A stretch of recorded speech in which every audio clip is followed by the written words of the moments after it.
बिस्मिल्लाहिर्रहमानिर्रहीम। नाज़रीन अस्सलाम वालेकुम। आप देख रहे हैं वाच टाइम्स और मैं हूं आपका मेज़बान ताहिर नसीर। नाज़रीन, ईद से एक रोज़ कबल वफाकी दारुल-हुकूमत इस्लामाबाद में एक 27 साला खातून को बेदर्दी से कत्ल कर दिया गया। वो खातून भी कोई आम खातून नहीं थी, बल्कि साबिक सफारतकार की, साबिक सफ़ीर की वो साहबजादी थी, जिसको एक बिज़नेसमैन के बेटे ने बेदर्दी से, बेरहमी से अब्दी नींद सुला दिया। आज मैं आपको बताऊंगा कि वक़ूए से पहले उस घर में क्या हुआ था, पुलिस के पास कौन सा शख्स गया था, जो ज़ाहिर जाफ़र है उसके वालिद को किसने फ़ोन करके क्या कहा था, और उसके बाद ज़ाहिर जाफ़र ने, यानी कि ज़ाहिर जाफ़र ने जो पिस्टल उठाया था वो किसका था, पिस्टल में गोली कैसे फंसी, और वक़ूए से पहले उस घर के अंदर मौजूद कौन कौन था। लेकिन प्रोग्राम में मज़ीद आगे जाने से पहले मैं आपको एक साउंड बाइट सुनाता हूँ एसएसपी इन्वेस्टिगेशन का। उन्होंने जो प्रेस कॉन्फ्रेंस की है उसमें उन्होंने कहा कि मौके का ऐनी शाहिद कोई नहीं है। पहले उनकी वो गुफ्तगू सुने। ये वक़ूआ होते हुए कोई आई विटनेस मौजूद नहीं था, तो इसलिए इस हवाले से जो वहाँ पे मुलाजिम थे उस घर में, उनसे तफ्तीश हमारी जारी है। किसी और पे भी हमला किया और फिर उन लोगों ने उनको बांध के उनको पकड़ा, और पुलिस भी इसी मौके पे, फौरी मौके पे पहुँच गई। तो जहाँ तक इंसिडेंट के हवाले से बात है, तो he was well sound in his own senses.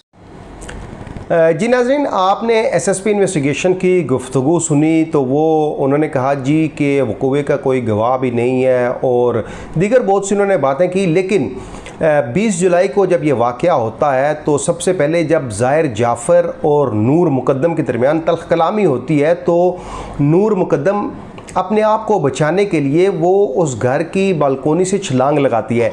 लेकिन बदकिस्मती से, क्योंकि मौत इंसान को खींचती है, वो तीसरी मंजिल की जो बालकोनी थी वहाँ से वो गिरने के बाद नीचे नहीं गिरती, बल्कि दूसरी मंजिल की बालकोनी पे गिर जाती है।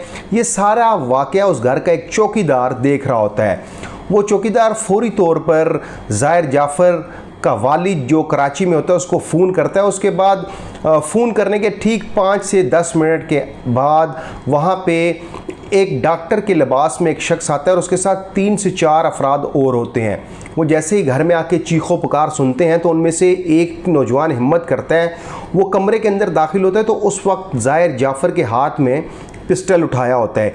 ऐनी शाहिद के मुताबिक वो पिस्टल के अंदर गोली उल्टी डली होती है, इस वजह से वो गोली चल नहीं सकती। उसके बाद वो छुरी उठा लेता है और उसी दौरान वो अटेम्प्ट करता है, जो नौजवान उसको कंट्रोल करने की कोशिश करता है उसको वो छुरी मारता है, और वो छुरी उस नौजवान के हाथ पे लगती है।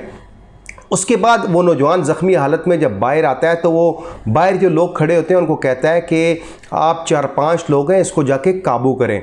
लेकिन जितनी देर में वो बाहर से अंदर दाखिल होते हैं तो आगे जाके देखते हैं कि ज़ाहिर जाफ़र ने मासूम कली नूर मुक़द्दम उसका सर तन से जुदा कर देता है, और जो सर होता है वो बॉडी से 5 फुट की दूरी के फासले पर होता है। अब यहाँ पे एसएसपी इन्वेस्टिगेशन अताउर रहमान बता रहे हैं कि वक़ूए का ऐनी शाहिद कोई नहीं है। तो जो वहाँ पे उस वक्त लोग मौजूद थे उनमें से एक शख्स जो ज़ख्मी हुआ वो किधर गया, वो डॉक्टर के लिबास में जो शख्स आया था उसके साथ जो लोग थे वो कहाँ पे गए। इसके अलावा सबसे अहम बात कि जो सिक्योरिटी गार्ड है ये सारा वाक़या अपनी आंखों से देखता है। तीसरी मंजिल की बालकोनी से नूर मुक़द्दम छलांग लगाती है, वो बाहर नहीं गिरती लेकिन दूसरी मंजिल की बालकोनी में। और सबसे अहम बात नाज़रीन कि उस कमरे से पुलिस बहुत सी चीज़ें अपनी कब्ज़े में लेती है, और उसमें कुछ ऐसी चीज़ें भी हैं कि जो मैं उनका नाम नहीं लेना चाहता, क्योंकि वो चीज़ें भी पुलिस अपनी कस्टडी में लेती है। पिस्टल भी बरामद होता है। इसके अलावा आला कत्ल भी पुलिस अपने कब्ज़े में लेती है। लेकिन यहाँ पे सबसे अहम सवाल है कि पुलिस हक़ाइक़ को क्यों छुपा रही है। वो जो 5 लोग वहाँ पे मौके पे मौजूद थे, क्या उनके बयानात कलमबंद किए गए? पुलिस तो कहती है कि सिक्योरिटी गार्ड और दीगर लोगों के बयानात कलमबंद किए गए, लेकिन वो सिक्योरिटी गार्ड और वो डॉक्टर के लिबास में जो शख्स था, जो उसके साथ 4 और लोग थे, वो इस वक़ूए के ऐनी शाहिद हैं। उनकी आंखों के सामने ये सारा वाक़या होता है। जो सिक्योरिटी गार्ड है उसकी आंखों के सामने नूर मुक़द्दम बालकोनी से छलांग लगाती है। और इसके अलावा सबसे जो अहम बात है कि आज वज़ीर-ए-आज़म के माउन खुसूसी शहबाज गिल ने भी नूर मुक़द्दम के वालिद से ताज़ियत की, और वहाँ पे भी उन्होंने कहा कि वज़ीर-ए-आज़म इमरान खान ने नोटिस ले लिया। आईजी से कहा कि किसी को रियायत ना दें। लेकिन जो हक़ाइक़ छुपाए जा रहे हैं, जैसे वो सिक्योरिटी गार्ड का बयान क्या था, जो लोग उस टाइम घर में मौजूद थे उन्होंने क्या बयानात दिए, क्योंकि एसएसपी साहब तो कह रहे हैं कि वकूवे का कोई गवाह नहीं है, तो मैंने सोचा क्यों ना आपको आगाह कर दूं कि वकूवे का गवाह बिल्कुल मौजूद है। जो लोग उस वक्त घर में मौजूद थे, क्या सिक्योरिटी गार्ड जिसने ज़ाहिर जाफ़र के वालिद को फ़ोन किया उसकी सीडीआर हासिल की गई, जो लोग वहाँ पे आए क्या उनकी सीडीआर हासिल की गई, उनके बयानात लिए गए।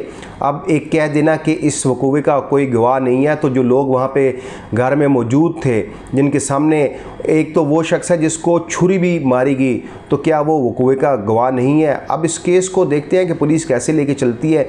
कल ज़ाहिर जाफ़र को जिस्मानी रिमांड के लिए इस्लामाबाद की मकामी अदालत में भी पेश किया जाएगा। अब देखते हैं कि पुलिस कब इसका चलान सबमिट करती है और क्या बाअसर बिजनेसमैन के बाअसर बेटे को कैफ़रे किरदार तक पहुंचाने के लिए पुलिस वाकई काम करेगी, या फिर ये केस भी और केसों की तरह सर्द खाने की नज़र हो जाएगा। अगले प्रोग्राम तक के लिए अपने मेज़बान ताहिर नसीर को इजाज़त दीजिए। अल्लाह हाफिज़।